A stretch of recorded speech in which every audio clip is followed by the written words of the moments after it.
بنی اسرائیل میں ایک عابد کسی پہاڑ کے ایک غار میں رہا کرتا تھا۔ نہ لوگ اس کو دیکھتے نہ وہ لوگوں کو دیکھتا تھا۔ اس کے ہاں پانی کا ایک چشمہ تھا جہاں سے وہ وضو کرتا اور پانی پیتا اور زمین میں اگے ہوئے پھلوں سے غذا حاصل کیا کرتا تھا۔ دن کو وہ روزہ رکھتا اور رات کو قیام کرتا اور عبادت میں بالکل سستی نہ کرتا۔ اس پر سعادت کے آثار نمایاں تھے۔ جب حضرت موسیٰ علیہ السلام نے اس کا شہرہ سنا تو اس سے ملاقات کرنے کا ارادہ کیا۔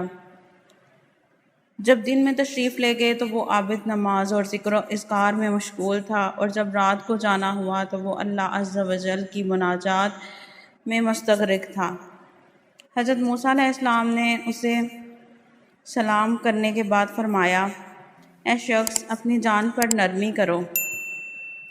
اس نے عرض کی، اے اللہ کے نبی، مجھے ڈر ہے کہ کہیں میں غافل نہ ہو جاؤں، موت کا وقت آ جائے اور میں عبادت الہی میں کوتاہی کرنے والوں میں سے نہ ہو جاؤں۔ پھر حضرت موسیٰ علیہ السلام نے استفسار فرمایا، کیا کوئی حاجت و ضرورت ہے؟ تو اس نے عرض کی کہ بارگاہ الہی میں عرض کیجئے کہ وہ مجھے اپنی رضا و خوشنودی عطا فرما دے اور تا دم آخر اپنے علاوہ کسی کی طرف مائل نہ کرے۔ چنانچہ جب حضرت موسیٰ علیہ السلام جبل طور پر مناجات کے لیے حاضر ہوئے اور کلام باری تعالیٰ کی لذت میں مستغرق ہو گئے تو آپ علیہ السلام کو اس عابد کی بات یاد نہ رہی، تو اللہ سبحانہ و تعالیٰ نے خود ہی ارشاد فرمایا، اے موسیٰ، تجھے میرے عابد نے کیا کہا؟ آپ علیہ السلام نے عرض کی، یا الہی، تو خوب جانتا ہے۔ اس نے مجھے کہا کہ میں تجھ سے دعا کروں کہ اسے اپنی رضا و خوشنودی عطا فرما دے اور اپنے علاوہ کسی میں مشغول نہ کر یہاں تک کہ وہ تجھ سے آ ملے۔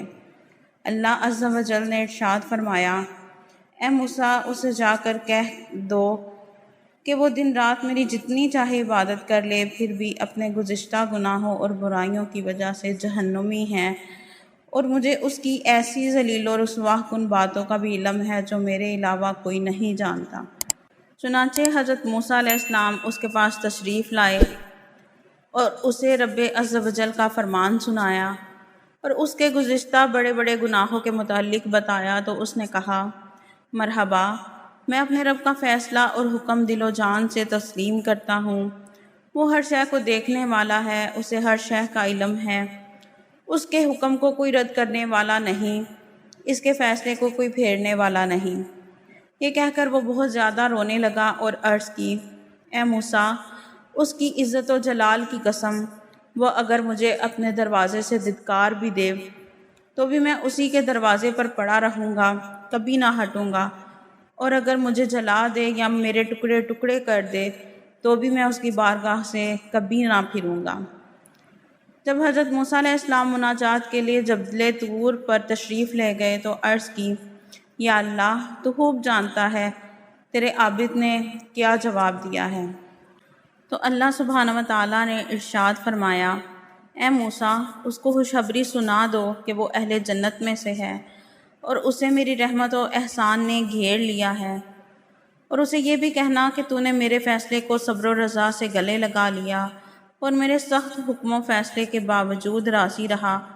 اب تیرے گناہوں سے زمین و آسمان اور درمیانی فضا بھی بڑھ جائے اور تمام سمندر بھی بڑھ جائیں تو بھی میں تیری مغفرت فرما دوں گا، کیونکہ میں بہت کریم اور بخشنے والا مہربان ہوں۔